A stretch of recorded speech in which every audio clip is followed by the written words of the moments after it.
De quoi je veux vous parler? Écoutez, j'arrive tout juste de voyage, je suis tout croche, je me suis pas triquée, je me présente devant vous parce que c'est là. J'avais 78 messages en rentrant, des gens qui ont regardé les prévisions que j'ai faites de l'année 2018 et il y a eu plusieurs questions, dont celle-ci. Je dis aux gens, on a du pouvoir, on est capable de changer les choses. Ce qui s'en vient, on a du pouvoir. Et j'ai eu plusieurs questions à savoir, quand tu dis on a du pouvoir, est-ce que tu peux nous dire d'une façon excessivement concrète, qu'est-ce que ça veut dire? Comment est-ce qu'on a du pouvoir? Je vais essayer de faire court, mais je vais vous expliquer quelque chose d'extrêmement important. En fait, je vais vous raconter de quoi. Les géobiologues ont constaté le 11 septembre 2001 que la fréquence énergétique de la Terre, donc tout ce qui est vivant a une fréquence énergétique, a une bulle, OK? Et ils ont remarqué que la fréquence énergétique de la Terre avait subi une grosse modulation. Ça, c'est pas ésotérique, c'est pas accroché des nuages, c'est physique, c'était démontré.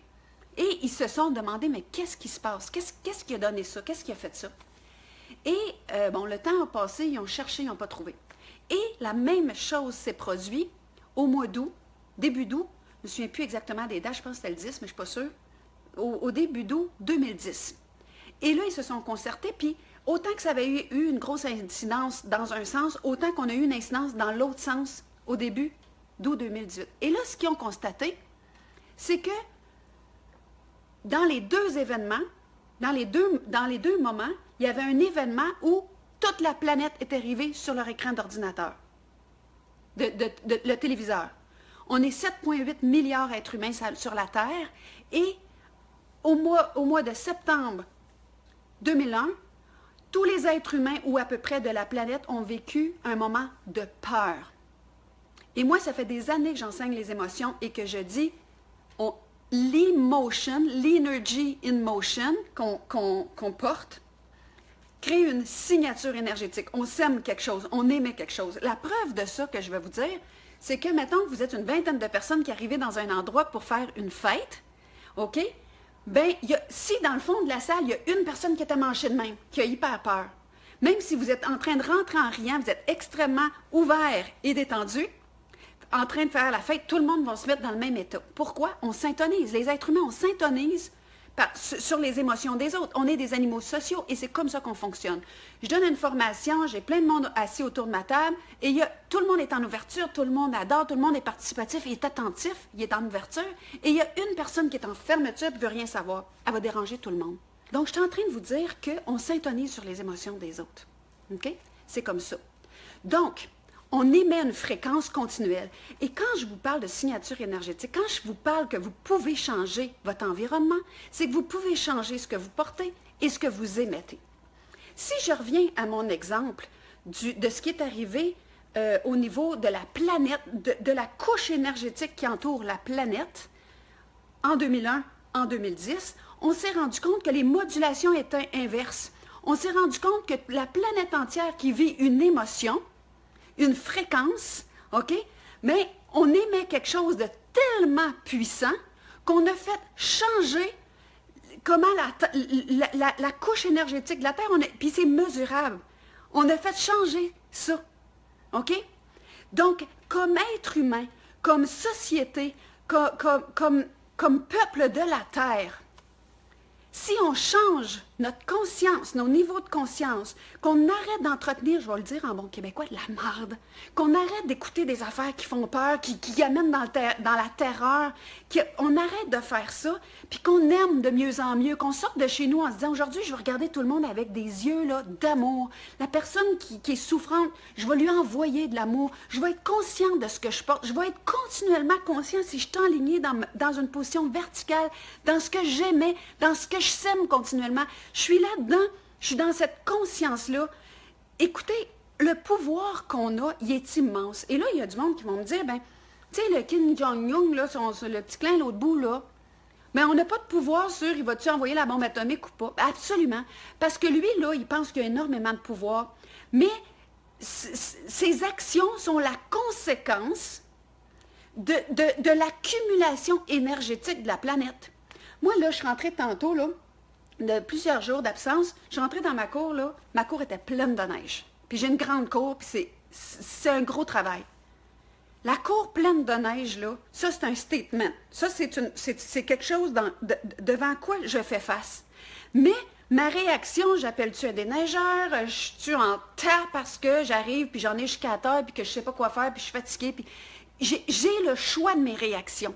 Et ce que ça va générer, je suis en face de la même situation, mais ce que ça va générer, ça va être des attitudes différentes pour moi puis pour les gens autour de moi. Ça va générer une attitude d'ouverture, comment on dit ça, d'abondance pour l'autre personne que je vais faire travailler.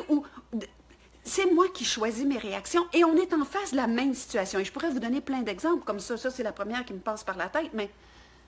Tu sais, aujourd'hui, j'étais sur la route, c'était hyper glissant, puis je me suis dit, j'ai tout mon temps, je suis entièrement protégée, et je vais aller doucement, et je vais être bienveillante avec ceux qui veulent passer devant moi, et je vais juste... Mais j'aurais pu être en crise toute la journée aussi. Je suis face à la même situation, je choisis ce que j'aimais. Puis on a tout ça, ce choix continuel. Mais savez-vous, c'est quoi la différence? C'est qu'on vit nos vies par défaut. On court, on pense pas à... Comment on se sent? Où est-ce qu'on se situe dans notre centre? On pense à rien, puis on est sur le pilote automatique, puis on fait, puis on se dit, mais non, mais j'ai pas de pouvoir. Le pouvoir que vous avez, que j'ai, qu'on a tous, c'est d'avoir la conscience de où est-ce qu'on se situe intérieurement.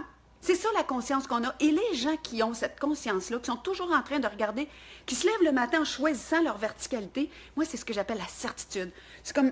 Je suis extrêmement verticale, je suis tirée par une ficelle vers le haut, dans les espaces où est-ce que j'ai des moments, où est-ce que tout s'ouvre, où est-ce que je me sens complètement alignée, et je choisis cette attitude et cette position-là, et je me ramène tous les jours. Ça s'appelle ça, de l'observation, de la vigilance, et un choix excessivement puissant de savoir où est-ce qu'on se tient. Et présentement, il y a un immense mouvement de conscience. Et ce mouvement-là, il part ici du Québec. Et je vais vous dire, je vais saluer mon ami François Lemay, qui, pour plusieurs, là, c'est une grosse vedette rock qui se promène, puis qui fait des conférences, puis qui est là sur l'Internet. Mais c'est un être que j'ai rencontré et qui m'a épatée de par le fait qu'il vit exactement ce qu'il enseigne et il est en train de faire un immense mouvement de prise de conscience de est-ce que tu es ici, est-ce que tu es présent? Et que tout change quand vous êtes qu'il n'y a rien qui va. Dans les instants qui suivent, il y a d'autres choses qui peuvent se présenter si vous voulez être dans votre verticalité. Et je le salue parce que il y a très peu d'êtres dont les bottines suivent les babines et que ce qu'il enseigne, il le porte. Et moi cet homme-là m'a épatée et je l'apprécie du fond du cœur et je trouve qu'il est à la tête d'un immense mouvement qui est en train de changer ce monde-là et j'espère qu'on va être beaucoup à emboîter le pas et à marcher dans un mouvement de vigilance intérieure et de conscience de ce qu'on aimait continuellement. Et Ticlin à l'autre bout du monde qui pense qu'il peut lancer une bombe atomique ou l'autre qui veut faire de la terreur partout, là, si comme collectivité, on choisit d'émettre que de l'amour, d'émettre que de la conscience, d'émettre que de la bienveillance, que la conscience de regarder les autres êtres humains dans leur faiblesse, dans leur vulnérabilité, dans leurs espaces vulnérables et blessés, qui souvent génèrent blessants, hein? Mais de les regarder comme une mère qui bercerait son enfant. Si on commençait à donner de l'amour aux êtres qui sont souffrants, puis à donner de l'amour à nos parts souffrantes, en choisissant de les voir, de les accueillir et de les ramener dans la verticalité, et d'avoir cette vigilance-là, on change le monde. On change le monde. Si les géobiologues ont été capables de mesurer la transformation qui a eu cours dans ces deux événements-là, une qui était de peur totale, on était 7,8 milliards à être apeurés, dans un autre événement, quand ils ont sorti les mineurs au Chili du trou, là, qui avait été là pendant 10 jours ou 2 semaines, je ne me souviens plus, là. Tout le monde était dans la joie pendant des heures de temps, il en sortait un après l'autre, puis on était tous dans la joie, wow, puis on est contents. Et là, on a été capable de mesurer une amplitude énorme de quelque chose qu'on n'était pas capable de savoir c'était quoi, mais on l'a vu. Ces deux émotions. Et depuis ce temps-là, ces géobiologues-là regardent, à chaque fois qu'il y a des gros événements, la fréquence de la Terre, elle s'inscrit d'une façon différente. Donc, c'est pas ésotérique. Puis on est capable de le voir dans notre quotidien que les gens qui sont toujours sont toujours bourrus nous influencent et les gens qui sont toujours dans la joie et qui nous tirent vers le haut, OK? Sont des gens qui nous influencent. On est des influenceurs. On est des sommeurs. Et on a énormément de pouvoir. Et je vous dis, si vous êtes capable de toucher votre verticalité, à un moment donné, je vais faire un direct là-dessus, notre grand soi, ce que j'appelle le grand soi, j'en parle énormément dans mon livre, le petit soi, le grand soi. Si vous êtes capable de toucher cet espace-là et de choisir d'une façon excessivement consciente de vous tenir à cet endroit-là, je vous garantis que vous allez vous-même sentir le flot. Le flot qui est cette énergie émettrice-là, qui est créatrice de tout dans l'univers. Puis comme François Lemay dit souvent, on peut créer l'abondance, on peut créer ce qu'on veut. Lui, en dedans de 2 ans, il a créé la vie de ses rêves. Puis il l'a gagné parce qu'il a compris ça, d'être dans le flot. D'être dans le flot, c'est d'être dans notre verticalité, dans l'espace de soi où on est grand. Et tout le monde, on a vécu ça dans notre vie. Tout le monde, on a été dans des moments de total wow! Toutes les émotions d'ouverture, de joie, d'émerveillement, tout ce que, quand vous êtes là-dedans, votre corps s'ouvre, fait wow! OK? On sent qu'on est bienveillant, on est accueillant, on est en ouverture. Vous êtes dans le flot. Et ce flot-là, il est abondance sur tous les plans. On ne parle pas juste d'argent ici, même si c'en est. On parle d'abondance d'amour, d'abondance de créativité, d'abondance d'inspiration, d'abondance de tout. Et ça, là, quand on me demande, Myriam, comment est-ce qu'on est créateur? Énergétiquement, on est tout puissant. On est Dieu. Dieu, là, c'est le cumul de tout ce qu'on est. OK? Et à l'autre bout du monde, on a une influence. On est des influenceurs. Tikkun, il n'a aucune idée de comment il peut être hors d'usage dans tous ses grands rêves de je ne sais pas quoi. OK? Si toute la planète entière, on fait non, on est devant le même événement, mais on a des choix.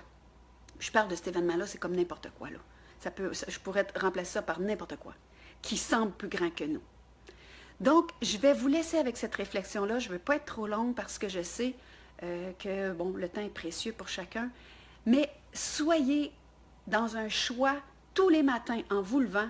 Vous refusez de mettre le pied à terre avant de voir toucher votre verticalité. Choisissez à chaque instant. Donnez-vous des points de repère. Si c'est quand je prends un verre d'eau, ou si c'est quand je vais manger, ou si c'est quand je vais aux toilettes, ou peu importe ce que c'est, que je me ramène là. Je me ramène là no matter what. Peu importe ce qui arrive. Et vous allez voir, je vous mets au défi. Vous m'en donnerez des nouvelles de me dire comment votre vie change. Je vous embrasse. La période des fêtes est à nos portes. On est dans le tourbillon. Revenez là. Revenez là. Revenez là. Vous allez être dans le flot et vous allez semer totalement du merveilleux et vous allez voir à quel point vous êtes créateur. Je vous aime. Merci de votre confiance. J'oublie pas le privilège que vous me faites de faire un petit peu partie de vos vies. On se donne la main. On se donne la main parce qu'on est des créateurs et on est tout puissant.